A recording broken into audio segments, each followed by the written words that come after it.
Bienvenue sur la scène agro, un balado produit par Agro-Québec Média et présenté par FAC, pour les acteurs de l'industrie et les mordus d'agroalimentaire. Nous partageons l'actualité, des entrevues exclusives, des dossiers, portraits d'entreprises et plusieurs sujets liés à ce secteur représentant un véritable moteur pour l'économie du Québec. Bonne écoute. Ici Lionel Levac. Pour la qualité, pas de problème. Ensuite, il y a le prix et la main-d'œuvre pour produire des volumes suffisants. Ainsi, on pourrait développer des marchés intéressants à l'étranger pour des fromages québécois et pour de la volaille de qualité supérieure. J'ai discuté exportation avec quelques producteurs et transformateurs à l'occasion du récent Salon international de l'alimentation de Montréal. Voici mon reportage. Il apparaît impensable pour le Québec, tout comme pour le reste du Canada, d'exporter de la volaille standard, de la commodité, comme on dit. Si on s'intéresse à l'exportation, et il semble qu'il y ait de réelles possibilités, il faut viser des marchés de niche, le créneau biologique par exemple. Présent au CIAL Montréal, le président-directeur général de Ferme des Voltigeurs, Dominique Martel, admet que le marché local est la priorité pour l'entreprise. Cependant, il y a des possibilités d'exportation. Dominique Martel, Ferme des Voltigeurs. Ferme des Voltigeurs au centre du Québec? Oui, exactement, à Drummondville. Des produits de volaille. Oui, on s'est spécialisé dans les volailles d'élevage de grains ou végétales sans sous-produits animaux. Ça fait une qualité de volaille exceptionnelle, un meilleur goût, meilleure texture. Puis on élève des mâles aussi pour avoir plus de viande. Là. Fait qu'on a une très belle qualité. Vous faites des produits transformés, même une bonne gamme là, de produits transformés. Oui, la majorité de nos produits transformés sont surtout vendus dans nos points de vente à Drummondville. On a 4 points de vente à Drummondville directement aux consommateurs. Puis on en vend aussi dans certaines boucheries à travers le Québec. Comme la sauce à spaghetti est disponible chez IGA et chez Métro maintenant aussi. C'est des produits qu'on veut développer davantage. Et toujours des produits en développement aussi. Vous avez sûrement des choses sur la planche de travail, comme on dit. Oui, c'est toujours en continu. On réfléchit, puis oui, on en développe continuellement, oui. Côté marketing, vous avez ajouté à votre image, là, vos emballages sont différents, les couleurs sont un peu différentes aussi. Oui, bien, on a travaillé avec une firme pour améliorer notre packaging, notre image. Fait qu'on a voulu sortir du lot, comme qu'on pourrait dire. Fait qu'on attire l'attention des consommateurs. Puis ça agrémente le packaging en même temps. Là. Fait que le pied de poule avec le bleu. Là. Puis on a amélioré aussi notre signature. Là. Votre t-shirt est plus gros. Fait que l'image, on a retravaillé ça. C'était un beau travail. On a un bon succès. Voltigeurs, une marque haut de gamme, pourrait-on dire, au Québec.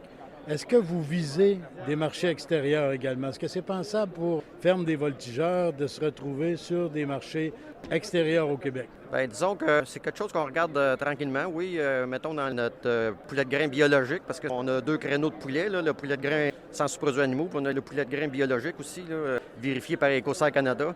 On a un projet d'examiner s'il n'y aurait pas des ouvertures sur le côté est américain, là, puis peut-être l'Ontario, là, on est en développement.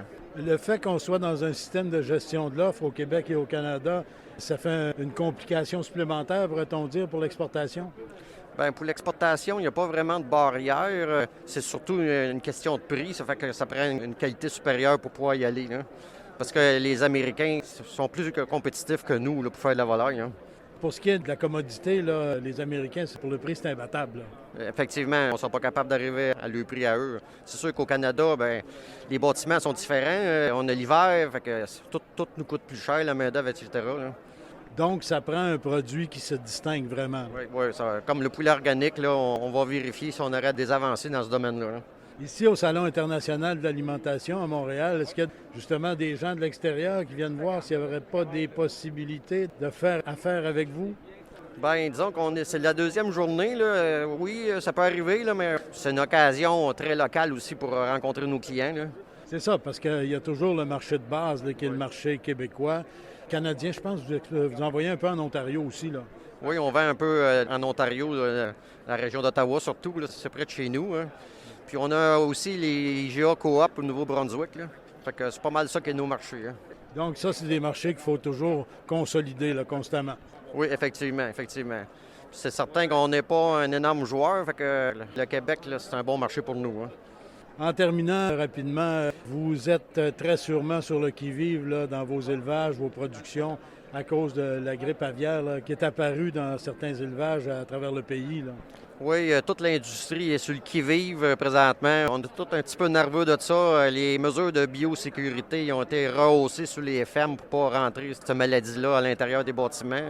Toute la filière est concertée, puis on se parle beaucoup, puis il y a beaucoup de communiqués, puis on sensibilise nos éleveurs, nos partenaires. Côté biosécurité, pour ne pas avoir de problème, on se croise les doigts. Parce que les règles de biosécurité sont assez strictes depuis des années, mais là, vous avez donné une coche de plus, là. Oui, mais tu sais, c'est certain qu'un aviculteur qui est tout seul avec un poulailler, il n'est peut-être pas obligé, des fois, de tout le temps changer de botte quand il rentre dans le poulailler, mais là, c'est vraiment nécessaire pour être certain de ne pas rentrer la maladie dans les bâtiments. C'est pernicieux, là, c'est sournois, la grippe aviaire. Très, très, très sournois, oui. Ouais. Tout le monde travaille fort pour pas que ça rentre, là. En tout cas, on se croise les doigts, là. Pour le moment, ça va bien dans le poulet, là. Des collègues dans le canard là, qui goûtent pas à peu près, là. C'est triste, c'est vraiment triste. M. Martel, merci beaucoup. Merci, M. Levac. Inflation, problèmes de main-d'œuvre et menaces de grippe aviaire sont autant de défis pour une entreprise comme Ferme des Voltigeurs. Mais on y reste aux aguets pour ne pas laisser passer malgré tout des opportunités d'affaires. Autre domaine, celui des fromages. Tout comme dans le secteur avicole, il y a dans les produits laitiers le système de gestion de l'offre.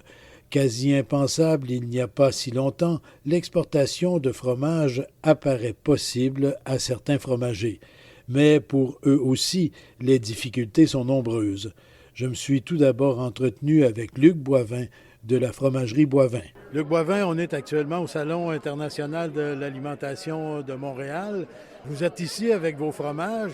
Vous en avez une bonne gamme, mais vous avez aussi la Pépite d'Or. Ça, c'est une fromagerie que vous avez acquis quand même il n'y a pas longtemps, là. Bien, il y a plus qu'un an maintenant, c'est ça. Donc, c'est une petite fromagerie qui est à Saint-Georges-de-Beauce. On a repris, dans le fond, on est une relève, si on veut, là, de l'équipe de Lionel Bisson qui a vendu son entreprise là, pour prendre sa retraite.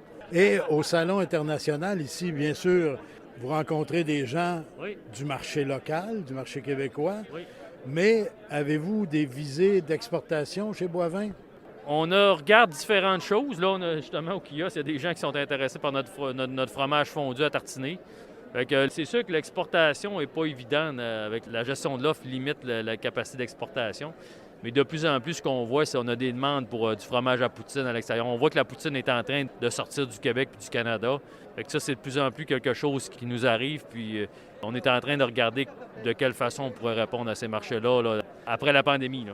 Parce que le marché extérieur, il peut être intéressant, mais il faut au minimum qu'il fasse ses frais et qu'il soit rentable, là. Ça, c'est la première étape. Puis la première étape avant tout ça, c'est on a sorti de la pandémie affectée. Les chaînes d'approvisionnement sont pas faciles. On a déjà de la misère à fournir là, nos propres marchés parfois en raison des maladies, des COVID, des départs qu'il y a eu en raison de la pandémie. Fait qu'il faut vraiment renforcer la chaîne d'approvisionnement avant de penser à aller vers l'exportation, là. On s'en est déjà parlé il y a un bon moment et je ne sais pas si la situation a évolué. Le personnel, la main-d'œuvre. Vous êtes toujours en manque de main-d'œuvre? C'est clair. Malgré les efforts qu'il y a eu à rendre plus simple l'immigration au Canada pour les emplois dans le secteur agroalimentaire, on a toujours beaucoup de difficultés là, à recevoir de la main-d'œuvre. Les délais sont très longs. Puis aussi, l'aide qu'on a au niveau de l'accueil là, pour recevoir ces gens-là là, dans nos régions n'est pas facile non plus, là. Fait que ça, je vous dirais que c'est le prochain défi qu'on a, c'est de s'assurer d'avoir nos gens là, au travail. Puis ça va passer nécessairement par des politiques d'immigration. Parce que le recrutement local, bien, c'est toujours aussi difficile, là. C'est quasi impossible, là. On est victime des courbes démographiques. Les gens vieillissent, les gens prennent leur retraite. Puis malheureusement, il n'y a pas plus d'emplois, mais en raison des départs à la retraite, il y a plus d'emplois à combler avec ces départs-là qu'il y a de gens disponibles pour prendre ces travaux-là. Puis l'autre affaire, c'est que les nouvelles générations, on a peut-être des métiers moins sexy pour ce que les jeunes d'aujourd'hui veulent. On travaille les soirs, les fins de semaine, donc c'est des emplois pas faciles. Pour nous, le télétravail, ça ne cadre pas. La conciliation travail-famille est toujours un défi. Fait que tout ça amplifie notre difficulté au niveau de la rétention de la main-d'œuvre, là. Du jour au lendemain, là, la main-d'œuvre serait disponible. Vous en engageriez combien? On parlait de présentement, on a des Mexicains qui sont arrivés chez nous, mais en temps normal, on est entre 15 et 20 travailleurs qu'on a besoin, là. Mais là, ce que la pandémie a fait aussi, c'est que ça a affecté des emplois plus spécialisés. Donc, au niveau des emplois plus spécialisés, des électromécaniciens, des opérateurs, des fromagers, c'est des emplois plus difficiles à combler, là, même avec du personnel immigrant. Là. Bien, M. Boivin, merci beaucoup, puis bonne chance pour la suite. Merci beaucoup. De plus petites entreprises aimeraient bien aussi planifier l'exportation de certains de leurs produits. C'est le cas à la fromagerie du terroir de Bellechasse de Saint-Vallier. J'en ai discuté avec la directrice générale et copropriétaire. Anne-Marie Girard de la fromagerie du terroir de Bellechasse. Comment ça va à la fromagerie du terroir de Bellechasse? Ça va bien. On est prêt pour la grande saison qui s'en vient touristique. Et on a vraiment des beaux projets encore sur la table. Là. Parce que les gens qui vont vers l'est, là, en quittant Lévis par la 132, là, on passe devant chez vous. Oui, absolument. Avec la belle vue sur le fleuve, justement, on peut prendre le temps de prendre une bonne crème glacée en regardant le paysage. Puis se prendre quelques bons petits fromages pour le pique-nique, le camping, etc. Absolument. On a tout ça. Et là, vous êtes au Salon international de l'alimentation de Montréal. Est-ce que vous avez des visées d'exportation? Oui, il y a quand même déjà hier, on a eu des belles opportunités, on a fait des beaux contacts. On va voir à la fin du salon le suivi qu'on va donner de ça, mais oui, il y avait beaucoup d'ouverture pour l'importation et l'exportation. Malgré le fait qu'on soit au Canada, au Québec, dans la gestion de l'offre, ça demeure possible et économiquement réalisable de faire de l'exportation? Pour le moment, moi, je n'ai pas beaucoup d'expérience au niveau de l'exportation, mais en tout cas, économiquement, je ne sais pas si c'est vraiment réalisable. Je pourrais pas vous dire. C'est à voir. À voir, à évaluer, oui. Mais vous avez encore, pourrait-on dire, du marché à développer au Québec de toute façon. Oui, on a du marché à développer, mais je vous dirais que pour ma part, en tout cas dans ma région, ce qui nous limite le plus sur l'expansion, sur le développement, ça reste la main-d'œuvre. Donc, on essaye de garder notre monde précieux sans mettre trop de pression. Fait qu'on reste avec nos petits projets qui sont plus légers, si on veut. Mais c'est sûr que si on réussit à augmenter notre bassin de main-d'œuvre puis de pouvoir développer plus, c'est sûr que ça serait une belle avenue pour nous autres. Il vous manque combien de gens, là, approximativement? Vous pourriez en engager demain matin des gens compétents ou du moins prêts à apprendre le métier. Là. Vous en engageriez combien demain matin? Une dizaine. Une dizaine? Oui, honnêtement. Puis après ça, on pourrait enfin avoir des beaux gros projets sur la table puis pas craindre que nos gens partent parce qu'ils trouvent ça trop difficile. Là. Donc, la main-d'œuvre, ça vous restreint, ça limite, ça vous fait retarder des projets? Oui, définitivement. C'est difficile. C'est un peu plate, hein? Oui. Honnêtement, la dernière année a été plus difficile pour nous à ce niveau-là. La pandémie a des bons points, mais il y a eu aussi du négatif. Là. Pour nous, on ne peut pas quand même se plaindre. Au niveau touristique, on a vraiment eu un gros achalandage au niveau de la boutique. Mais c'est sûr qu'au niveau de développement de produits pour la grande distribution des fromages, on est plus limité. On aurait des belles demandes qu'on a dû refuser l'année passée, faute de main-d'œuvre. Des belles commandes, mais on a dû limiter ces commandes-là. Est-ce que vous avez fait appel à du recrutement à l'international? Oui, on est en attente de travailleurs étrangers. La démarche est débutée depuis juillet 2021. On espère qu'ils vont arriver pour l'été 2022. On les attend. On vous les souhaite. Merci. Merci beaucoup. Bonne journée. Ici Lionel Levac. Par chance, la plupart des entreprises réussissent malgré tout à traverser et la pandémie et la période inflationniste actuelle et le manque chronique de main-d'œuvre. Ces entreprises auraient pourtant besoin de toute leur capacité de production pour faire face à une concurrence qui, elle, a pris beaucoup de vigueur. Au revoir. Vous avez aimé ce contenu? Suivez la scène agro pour rester à l'affût de l'actualité agroalimentaire. Merci et à bientôt.